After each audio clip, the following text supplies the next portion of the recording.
அந்த காலத்துலலாம் இதை வருஷத்துக்கு ஊறுகாய் போட்டு வச்சுப்பாங்க.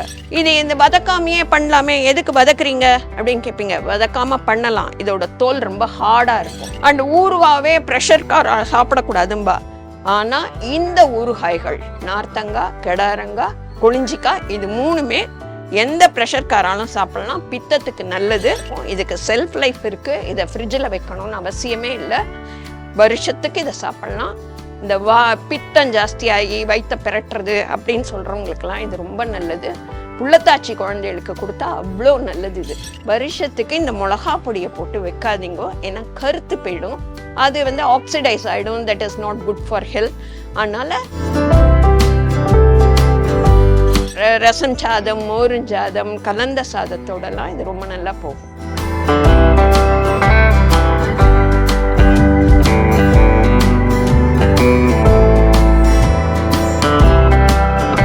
ராணி நேயர்களுக்கு வணக்கம். இது உங்கள் சாரதா சந்திரசேகர். இன்னைக்கு நம்ம பார்க்க போற ஐட்டம் கெடாரங்காய் ஊறுகாய். கெடாரங்காய்னா என்னன்னே நிறையா பசங்களுக்கு தெரியாது. தெரியாதவங்களுக்கு சொல்றேன். இது பெரிய சைஸ் எலுமிச்சம்பழம். இந்த சிட்ரஸ் ஃப்ரூட்டோட குவான்டிட்டி இதுதான், ஃபேமிலி தான். இந்த கெடாரங்காய் ஊறுகாயில நிறைய நன்மைகள் இருக்கு. அந்த காலத்துலலாம் இதை வருஷத்துக்கு ஊறுகாய் போட்டு வச்சுப்பாங்க. இதுல என்னெல்லாம் பலன் இருக்குங்கிறத அப்புறம் சொல்றேன். கெடாரங்காய் இப்படித்தான் இருக்கும், பார்த்துக்கங்க.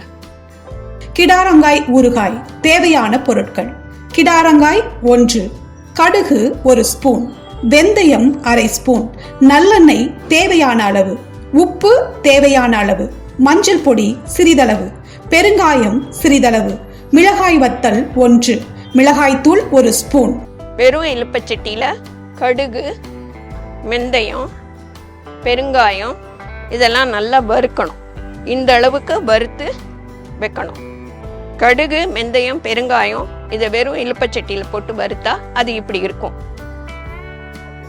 1 ஸ்பூன் கடுகு, அரை ஸ்பூன் வெந்தயம் போட்டா போதும். ஒரு சின்ன கட்டி பெருங்காயம் போட்டோன்னா நல்லா இருக்கும்.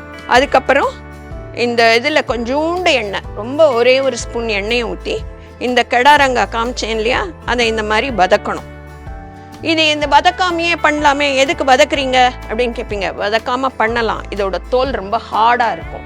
நீங்க வதக்காம நறுக்கி போட்டீங்கன்னா அது ஊறுறதுக்கே உங்களுக்கு 1 வாரத்துக்கு மேல டைம் எடுக்கும். நீங்க உடனே சாப்பிடணும்னா இந்த மாதிரி அதை வதக்கிக்கணும். இந்த மாதிரி வதங்கும். அது வதங்கும் போது என்னாகும், தோல் சாஃப்ட் ஆயிடும். இதை நீங்க இப்ப நறுக்கினீங்கன்னா கொட்டையெல்லாம் தனியா தன்னை போல வந்துடும். நீங்க வதக்காம நறுக்கினீங்கன்னா கொட்டையை நீங்களே அப்படி நம்பி எடுக்க வேண்டியதா இருக்கும். வதக்கினா அது டைட்டன் ஆகி கொட்டையெல்லாம் தானே வெளியில வந்துடும். அண்ட் அதோட ஜூஸும் வெளியில போகாது. அதனால வதக்கிறது எனிடே பெட்டர். அண்ட் அதுல இருக்கிற மாய்ஸ்சர் எல்லாம் போயிடும். ஸோ தட் உங்களுக்கு வருஷத்துக்கு நீங்க இந்த ஊறுகாயை வச்சுக்கலாம். அதனாலதான் வதக்கிறோம். நம்ம இதை இப்படிதான் வதக்கணும். வதக்கின பிறகு இதை என்ன பண்ணணும்னா இந்த மாதிரி கட் பண்ணணும். கட் பண்ணி மஞ்சப்பொடி, உப்பு போட்டோம். உப்பு போட்டு இதை வச்சுட்டுருணும். எப்பப்போ நமக்கு ஊறுகாய் பண்ணணும்னு தோன்றதோ அப்பப்ப என்ன பண்ணணும்னு கேட்டிங்கன்னா, எண்ணெயை ஊற்றணும். நல்லெண்ணெயை ஊற்றி, நல்லெண்ணெய் எவ்வளோ ஊற்றணும்னா சும்மா ஒரு குழிவு கரண்டி ஊற்றினா போதும் இந்த அளவு ஊறுகாய்க்கு.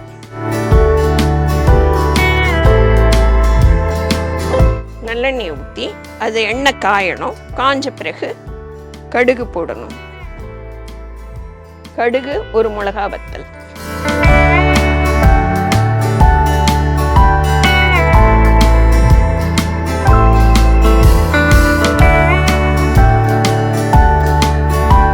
இந்த கெடாரங்கால 3 தினசு இருக்கு. ஒன்று கொளிஞ்சிக்கான்னு சொல்லுவோம், இன்னொன்று நார்த்தங்காய் சொல்லுவோம், இன்னொன்று கெடாரங்கான்னு சொல்லுவோம். நம்ம இது 3மே ஒரே ஃபேமிலி தான். இதெல்லாம் எதுக்கு யூஸ் ஆகும்னு கேட்டேன்னா, இந்த பித்தம் ஜாஸ்தி ஆயிடும். சம்டைம்ஸ் நமக்கு வாய் ஒரே வாய் எப்படி இருக்கும்னு கேட்டிங்கன்னா, எச்சல் ஊறிட்டே இருக்கும். அண்ட் சாப்பிட பிடிக்காது, வயிற்ற பெரட்டுற மாதிரி இருக்கும். அப்பெல்லாம் இந்த ரொம்ப நல்லது. இதை சாப்பிட்டேன்னா, இந்த கெடாரங்காவோ நார்த்தங்காவோ சாப்பிட்டேன்னா அவ்வளோ நல்லது. அண்ட் ஊறுகாவே ப்ரெஷர்கார சாப்பிடக்கூடாதும்பா. ஆனா இந்த ஊறுகாய்கள் நார்த்தங்காய், கெடாரங்காய், கொளிஞ்சிக்காய் இது 3மே எந்த ப்ரெஷர்காராலும் சாப்பிடலாம். பித்தத்துக்கு நல்லது, ரொம்ப நல்லது. உடம்புக்கு குளிர்ச்சியை கொடுக்கும். ரொம்ப ரொம்ப நல்லது. இது வருஷாந்தரமா போட்டு வச்சுக்கணும். இதை வந்து ஒரே தடியா காரம் போட்டு நீங்க வச்சுக்க கூடாது.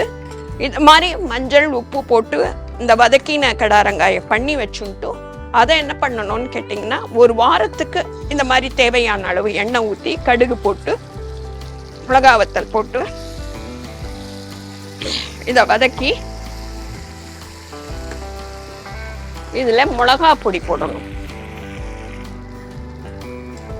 மிளகா பொடி, ஒரு ஸ்பூன் மிளகா பொடியும் போட்டு இப்படி வதக்கிட்டு அந்த நம்ம கடுகு வெந்தயம் பெருங்காயம் அரைச்சி வச்சோம் இல்லையா, அந்த பொடியும் இதுல போட்டு கலந்துட்டு அடுப்பை அணைச்சுடணும்.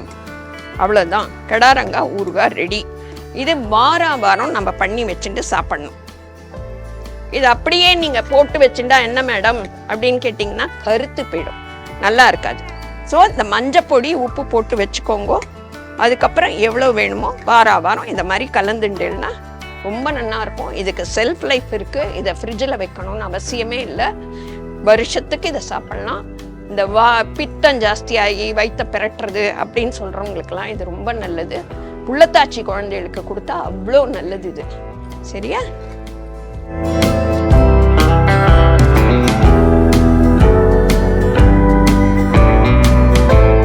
நம்ம வந்து இப்போ கடுகு போட்டு அந்த கிடாரங்காய் வந்து ஊறினது நறுக்கி மஞ்சப்பொடி உப்பு போட்டு காய வச்சதை இந்த எண்ணெயில் வந்து கடுகு போட்டு மிளகா வத்தல் போட்டு வதக்கியிருக்கோம். இப்போ இதில் வந்து நம்ம கடுகும் வெந்தயம் பெருங்காயம் அரைச்ச பொடியை இப்படி தூவுறேன் நான். அது தூவிட்டு அதை வந்து ஒரு ரெண்டு நிமிஷம் இப்படி வதக்கினேன்னா போதும், அது ஆயிடுத்து. இது வந்து நீங்கள் வாரத்துக்கு ஒரு தடவை இப்படி பண்ணி சாப்பிடுங்கோ. வருஷத்துக்கு இந்த மிளகா பொடியை போட்டு வைக்காதீங்கோ, ஏன்னா கருத்து போயிடும். அது வந்து ஆக்சிடைஸ் ஆகிடும். That is not good for health. அதனால இந்த மாதிரி மஞ்சப்பொடி உப்பு போட்டு அந்த கிடாரங்காயை நறுக்கி வச்சுக்கோங்க. அது எப்பப்போ வேணுமோ அப்போ வாரத்துக்கு ஒரு தடவை இந்த மாதிரி கடுகு பொடி வெந்தய பொடி போட்டு அரைச்சி இதில் போட்டு சாப்பிட்டேன்னா ரொம்ப நல்லா இருக்கும். இது வந்து இந்த பித்தத்துக்கெல்லாம் ரொம்ப நல்லது. வித்து ரசம் சாதம், மோரும் சாதம், கலந்த சாதத்தோடலாம் இது ரொம்ப நல்லா போகும். இப்போ நாம் இந்த கிடாரங்காய் ஊறுகாய் பார்த்தோம். நன்றி, வணக்கம். அடுத்த எபிசோடில் உங்களை மீண்டும் சந்திக்கும் வரை உங்களிடமிருந்து விடைபெறுவது சாரதா சந்திரசேகர்.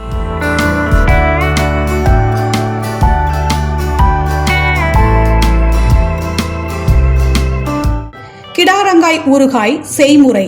அடுப்பை பற்ற வைத்து கடாய் சூடானதும் அதில் கடுகு வெந்தயம் பெருங்காயம் ஆகியவற்றை மிதமான சூட்டில் பொன்னிறமாக வறுத்து எடுத்துக்கொள்ளவும். இதன் பிறகு கடாயில் ஒரு ஸ்பூன் எண்ணெய் விட்டு கிடாரங்காயை நன்கு வதக்கி கொள்ளவும். உடனே ஊறுகாய் செய்து சாப்பிட விரும்புபவர்கள் வதக்கி செய்வதுதான் நல்லது. மேலும் வதக்கி செய்வதை நீண்ட காலம் பயன்பாட்டில் வைத்துக் கொள்ளலாம். வதக்காமல் செய்தால் அது ஊறி ரெடியாக ஒரு வார காலம் ஆகிவிடும். வதக்கி எடுக்கப்பட்ட கிடாரங்காயை பொடி பொடியாக நறுக்கி உப்பு மற்றும் மஞ்சள் தூள் சேர்த்து கிளறி எடுத்துக்கொள்ளவும். இதனை மொத்தமாக செய்யாமல் எப்போதெல்லாம் ஊறுகாய் தேவைப்படுகிறதோ அப்போதெல்லாம் ஒரு சட்டியில் ஒரு குழிக்கரண்டி அளவு நல்லெண்ணெய் ஊற்றி கடுகு ஒரு மிளகாய் வத்தல் போட்டு வெடிக்க விட்டு கிளறி வைக்கப்பட்டுள்ள கிடாரங்காயை தேவையான அளவு மட்டும் எடுத்து போட்டுக்கொள்ளவும்.